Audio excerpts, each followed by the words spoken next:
आणि यानंतर एक मोठी बातमी येते। झेडपी संदर्भामध्ये काका पुतण्यामध्ये बैठक झाली होती असं सुद्धा आता समजतंय। बैठकीचा एक्सक्लुझिव्ह व्हिडिओ जय महाराष्ट्रच्या हाती आता सध्या आलेला आहे। एक मोठी बातमी सध्या आपण पाहतोय। झेडपी निवडणुकीच्या पार्श्वभूमीवरती काका पुतण्यामध्ये एक बैठक झाली होती आणि याच बैठकीचा एक एक्सक्लुझिव्ह व्हिडिओ सध्या जय महाराष्ट्रच्या हाती आला आहे। अजित पवार असताना एक बैठक झाली होती ज्याच्यामध्ये आपल्याला शरद पवार, जयंत पाटील, अमोल कोल्हे इतर नेते सुद्धा आपल्याला पाहायला मिळतात। या संदर्भात अधिक माहिती जाणून घेऊयात। माझा सहकारी शुभम उमाळे सध्या आपल्या सोबत आहे। शुभम, बैठक झाली होती, एक्सक्लुझिव्ह व्हिडिओ जय महाराष्ट्रच्या हाती आलाय, काय माहिती आहे?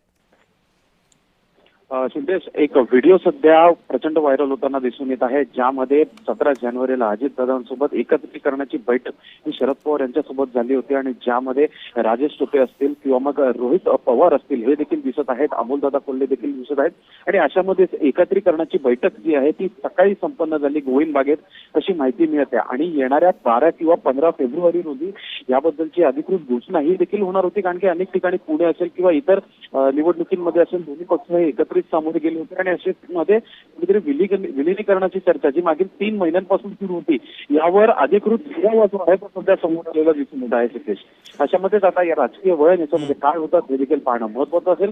सध्या ही व्हिडिओ मोठ्या प्रमाणात व्हायरल होताना शुभम, जी बैठक झाली या बैठकीमध्ये नेमकी काय चर्चा झाली होती या संदर्भातली काय माहिती आहे का? कारण झेडपी इलेक्शन संदर्भामध्येच अनेक घडामोडी सध्या घडतात बारामतीमध्ये, या संदर्भातली काय माहिती आहे? काय घडलं होतं त्या बैठकीमध्ये?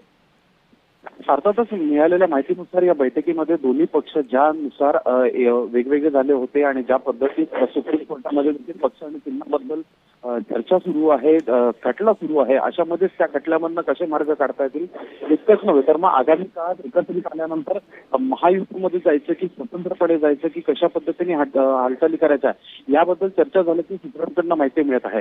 तात्पुरतं व्हिडिओ जी आहे एकत्रीकरणाबद्दलची ती व्हायरल होत आहे आणि एकत्रीकरणाबाबतचा एक मोठा पुरावा अजितदादा यांच्या निधनानंतर हा समोर आलेला आहे। सिद्धेश, शुभम, या सगळ्या पार्श्वभूमीवरती अजून एक माहिती समोर येते, ती म्हणजे अशी की दोन्ही राष्ट्रवादी एकत्रित येणार का या संदर्भामध्ये सुद्धा चर्चा होणार होती। येत्या 12 तारखेला निर्णय होणार होता असं शरद पवारांनी सकाळच्या पत्रकार परिषदेतून सांगितलं।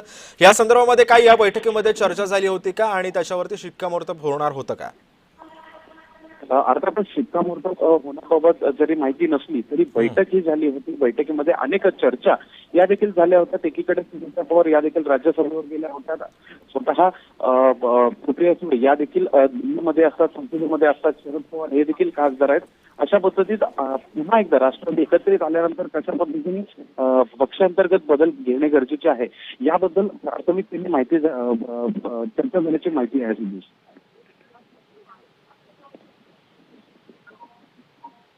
पण शुभम, या सगळ्या पार्श्वभूमीवरती झेडपी इलेक्शन संदर्भातली ही बैठक होती, काय काय समीकरणं बांधली जात होती दोन्ही राष्ट्रवादींकडून आणि ही जिल्हा परिषदेची जी निवडणूक होती ती दोन्ही राष्ट्रवादी एकत्रित लढणार होत्या?